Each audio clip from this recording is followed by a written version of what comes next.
ওষুধের জন্য অ্যালার্জি কথাটা আপনারা সবাই জানেন এবং সবাই খুব ভয় থাকেন। চলুন আজকে আমরা জেনে নিই কোন কোন ওষুধের জন্য এই সমস্যাটা আসতে পারে। যে কোনো ওষুধেই কিন্তু আমার কিংবা কোনো মানুষের অ্যালার্জি হতে পারে বা অ্যালার্জির সিমটম আসতে পারে, কিন্তু কিছু কিছু ওষুধ আছে তার মধ্যে খুবই গুরুত্বপূর্ণ। যেমন ধরুন কোনো অ্যান্টিবায়োটিকের মধ্যে পেনিসিলিন গ্রুপের অ্যান্টিবায়োটিক খুব কিন্তু মারাত্মক। তারপরে আছে ব্যথার ওষুধ, যেমন ধরুন অ্যাসিক্লোফেনাক, ডাইক্লোফেনাক, এই টাইপের ব্যথার ওষুধ খুব করে। অ্যাসপিরিন এরাও খুব করে। আরও কিছু কিছু কমন ওষুধ আছে, কিন্তু কারো যদি কোনো অ্যালার্জি থাকে তার মানে সবারই যেটা হবে তা কিন্তু নয়। আবার একটা মানুষের একটা ওষুধে অ্যালার্জি আছে মানে তার সবকটা ওষুধে আছে তা কিন্তু নয়।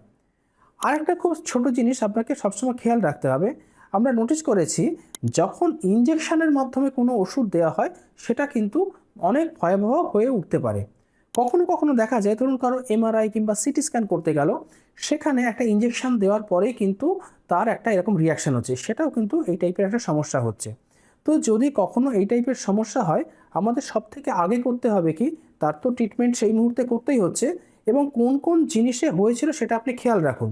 ধরুন কোনো দাঁত তুলতে গিয়ে একটা ইনজেকশন দেওয়া হয়েছিল, তার পরপরই সেই সমস্যাটা হয়েছিল, হতেই পারে সমস্যাটা।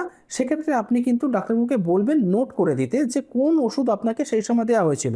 ধরুন আপনার কোমরে ব্যথা হয়েছিল, তার জন্য একটি ওষুধ খেয়েছেন, তো আপনি সেটা খেয়াল রাখুন যে কোন ওষুধ সেই সময় খেয়েছেন। তো যখন আপনি এই হিস্ট্রিটা বা এই নোটটা আমাদের প্রপারলি দিতে পারবেন, আমরা কিন্তু আরও ক্লিয়ারলি আপনাকে বলতে পারবো যে এ হয়তো আপনাকে করেছে। তো তারপরে কিন্তু আমরা ডিসাইড করব কোন ওষুধ আপনাকে করেছে এবং তার জন্য কোন টেস্টটা করা দরকার। তাহলে আমরা আরও ভালোভাবে আপনাকে বলতে পারবো আপনি কার কাছ থেকে দূরে থাকবেন এবং দূরে থাকলেই আপনি কীভাবে ভালো থাকবেন।